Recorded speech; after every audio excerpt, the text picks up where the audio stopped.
د غزاله جاوید په قبر کې داسې څه ولیدل شول او هغې ته کوم داسې تکلیف ورکول کیږي چې د هغې مور مکمل حقیقت ښکاره کړی دی او ټولې خبرې کړي دي.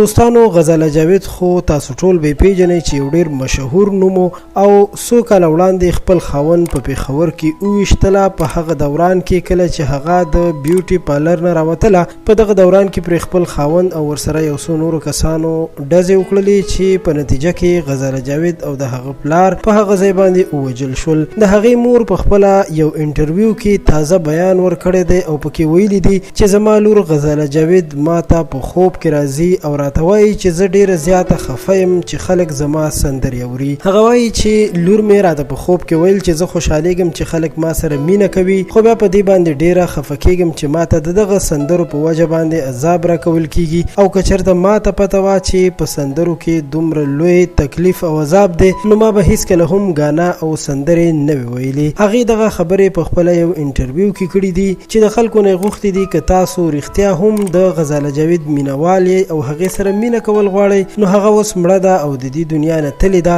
نو بیا د هغې سندرې هیڅکله هم مه اورئ ځکه چې د هغې په سندرو باندې هغې ته تکلیف رسیږي. نو تاسو ته پکار دی چې سندرې او تصویرونه هیڅکله هم شیر نه کړئ. قدرمنو دوستانو، رښتیا هم چې کله یو انسان مړ شي نو د هغه دې دنیا سره رابطه ختم شي او هغه سره بیا د خپل اعمالو په واسطه باندې حساب کتاب شروع شي. الله تعالی دې غزاله جاوید او ټول مړي وبخي ځکه چې دوی اوس مړه دي او د دنیا نه رخصت شوي دي او موږ تاسو او ټول مسلمانانو ته دې الله پاک د نیک عمل کولو توفیق را نصیب کړي. تاسو ټول ته خواست کوم چې رښتیا هم د هغې سندرې مه اورئ ځکه چې ممکن دا خبرې رښتیا وي چې د هغې مور کړي وي او هغې ته پرې تکلیف ملاویږي. ستاسو ټولو ډېره مننه کوم چې ویډیو مو راسره تر اخره وکتله. زموږ چینل در سره خامخا سبسکرایب کړئ. تر بیا مو په لوی الله سپارم.